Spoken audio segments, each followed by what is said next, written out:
Sir, আমি আপনাদের dance with me কম্পিটিশনে পার্টিসিপেট করতে চাই। অবশ্যই। কি নাম তোমার? রাগিনী। তুমি ডান্স শিখেছো? হ্যাঁ স্যার, আমি তো ছোটবেলা থেকেই ডান্স শিখেছি। আমি নিয়মিত বাড়িতে প্র্যাকটিসও করি। আসলে আমার স্বপ্ন আমি সারা বাংলার মানুষের সামনে ডান্স করতে চাই। আপনাদের এই ডান্স কম্পিটিশনে আমি নিজেকে বেস্ট ডান্সার হিসেবে প্রমাণও করতে চাই। I am impressed. তোমাদের মতো আত্মবিশ্বাসী ছেলেমেয়েদেরগুলো আমার খুঁজি। তাহলে আমাকে এখন কি করতে হবে স্যার? বেশি কিছু না। তোমার তো ফর্ম ফিল আপ হয়ে গেছে। আমাদের কাউন্টারে 20,000 টাকা জমা করে দিও। তারপর সাবমিশন ফিস দাও। এত টাকা? এত টাকা সাবমিশন ফিস হয় নাকি? তুমি মনে হয় প্রথমবার অডিশন দিচ্ছ, তাই জানো না।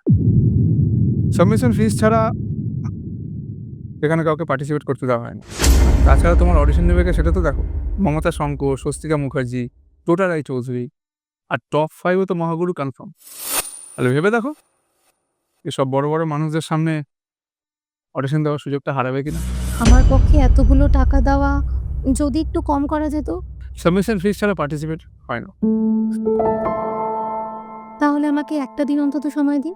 ঠিক আছে, তুমি তাহলে কাল সাবমিট করে দিও ফর্ম, কিন্তু কালকেই লাস্ট ডেট, মনে থাকে যেন। কিরে, কেমন চলছে ডান্স? ভালো চলছে। কবে অডিশন? এই তো সামনের সপ্তাহে।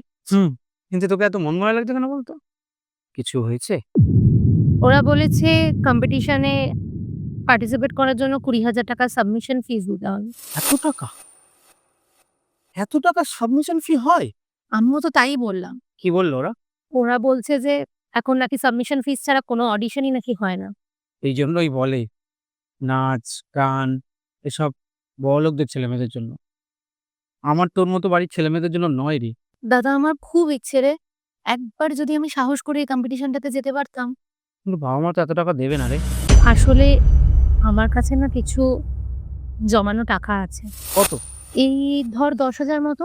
ঠিক আছে, তুই লেগে পড়, বাকিটা আমি দেবো। সত্যি? থ্যাংক ইউ দাদা। হ্যাঁ, ঠিক আছে, তুই ওদের মেন ব্রাঞ্চে কথা বল, চ্যানেলে কথা বল, চিন্তা করিস না। খোঁজ নে, নিশ্চয়ই খোঁজ পাবি।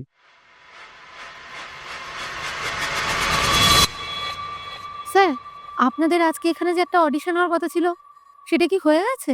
অডিশন 1 সপ্তাহ আগে শেষ হয়ে গেছে। কিন্তু আপনাদের আরেকটা অফিসে তো আজকের কথাই বলেছিল। সাবমিশন ফিসও তো নিল। আর একটা অফিস সাবমিশন ফিস, দেখুন আমাদের একটাই অফিস, আমরা কোনো রকম সাবমিশন ফিস নিই না, আমরা অডিশনের জন্য 1 টাকাও নিই না। তা কি করে হয়? আমি তো ওনাদেরকে 20,000 টাকা সাবমিশন ফিস দিয়েছি। ওনারাই তো বললেন যে মমতা শঙ্কর, স্বস্তিকা মুখার্জি, টোটা। আপনারা কি বোকা?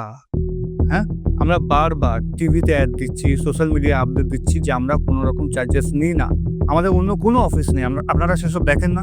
এইটুকু বেসিক দেখে তারপর তো আসবেন। এত বড় ভুল করে ফেললেন, এখন আর কেঁদে কি হবে? আচ্ছা, দোষ আপনাদেরই, জানেন তো। আপনারা ভাবেন টাকা দিলেই বড় শিল্পী হওয়া যায়, আর আপনাদের এই ভাবনার সুযোগ নিয়ে বিভিন্ন ফ্রডরা আগাছার মতো বেড়ে উঠছে। তাদের পাতা ফাঁদে আপনারা পা দিয়ে ফেলছেন। শিল্প না একটা সাধনা, আর প্রত্যেক শিল্পী এক একজন সাধক। এইভাবে যখন তখন টাকা দিয়ে শিল্পী হওয়া যায় না। যদি আপনার নিজের ট্যালেন্টের উপর আপনার একটুও ভরসা থাকতো, নিজের যোগ্যতার উপর বিশ্বাস থাকতো, তাহলে টাকার বিনিময়ে আপনি কখনোই এই সুযোগ নেওয়ার চেষ্টা করতেন না। হয়তো আপনি ভালো নাচেন, আপনি অন্তর থেকেই নাচেন, কিন্তু আপনার শিল্পসত্তার উপর আপনার নিজেরই এখনো কোনো আস্থা তৈরি হয়নি। আপনাকে আরো কিছুদিন ধৈর্য ধরতে হতো।